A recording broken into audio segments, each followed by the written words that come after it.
दोस्तों, जिन लड़कों के माँ बाप ईद की त्योहारी को लेकर के अपने लड़कों के रिश्ते तुड़वा देते हैं, उन तक इस वीडियो को आप ज़रूर पहुंचा देना। आइए हम आपको वीडियो दिखाते हैं। अरे भाई, क्या बात हो गई? क्यों बुलाया इतनी रात में मुझे? हाफिज जी, आपने जो हमारे लड़के का रिश्ता कराया है वो रिश्ता खत्म कराओ, हमें नहीं करनी है शादी। अबे क्या गुड़िया गुड्डो का खेल समझ रहे हो? रिश्ता खत्म करना? पहले तो मेरे आगे पीछे घूम रहे थे कि हाफिज जी हमारे लड़के का कहीं से रिश्ता करवाओ। अब रिश्ता करवा दिया तो कह रहे हाफिज जी रिश्ता खत्म करवाओ। अबे इस बात तो शादी आपका दिक्कत हो गई तुम्हें?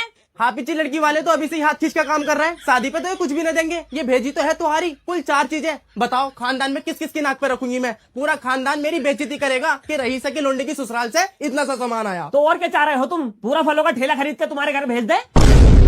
अबे रिश्ता करने से पहले तो तुम मुझसे ये कह रहे थे कि हाफिज जी कोई लड़की अच्छी दिलवा दो, हमें कुछ ना चाहिए। और जब रिश्ता करवा दिया तो मांग भी सब कुछ रहे हो। हाफिज जी हम मांग थोड़ी रहे हैं, ये तो रस्म है। अरे भाई नई नई रस्में मुसलमान ही निकालता भाई। तुम्हारी की रस्म निकाल रखी है और वो रस्में चल रही है हल्दी मेहंदी की। हरे हरे पीले पीले कपड़े बनाते हैं और एक नई रस्म देखने को मिल रही है, दूल्हे से फीता कटवाते हैं, फीता केक कटवाते हैं जैसा दूल्हे की शादी ना हो। हैप्पी बर्थडे हो हैप्पी बर्थडे। और तू कुछ ना बोलेगा कभी मिले घटा घट सुनी रिया है। अबे तेरे सामने मुर्गियां जान दे रही है और वैसे भी जिस घर में मुर्गियां जान देती है जाहिल, उस घर में तो वैसी बरकत ना होती। अरे तो हाफिज जी तुम्हारी तो सभी भेजे हैं, मैंने तो अपनी लड़की को ठेले भर भर के तुम्हारी भेजी थी। अच्छा तो लो आ गई तुम्हारी लड़की की सास। बतियो जी क्या क्या दिया इन्होंने? अजी दिया मेरा तो नाल जय झोले में सामान रख के भेज दिया। तुम्हारी हमने दी थी अपनी लोंडियों को पूरा एक छोटा हाथी भर के भेजा। अच्छा तुमने छोटा हाथी भर के भेजा? लो आ गई तुम्हारी लड़की की सास। बताओ जी क्या क्या भेजा इन्होंने? अरे दो आपा, तुमने भी कोई खास सामान ना भेजा, तुम्हारी तो हमने दी अपनी बेटी को पूरे 2 हाथी भर के। देखो जी सही बात तो ये है, किसी के देने से किसी को पूर्व पड़ती नहीं है। और दूसरी बात ये है कि यहाँ मैं अगर 10 औरतें भी बुला लूंगा तो 10 की 10 एक दूसरे की बुराई करेंगी, क्योंकि औरत का काम नहीं बुराई करने का।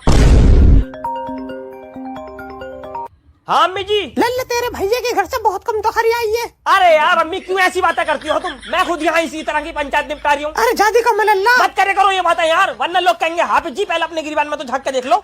आ रही हूँ मैं घर को, रुक जाओ।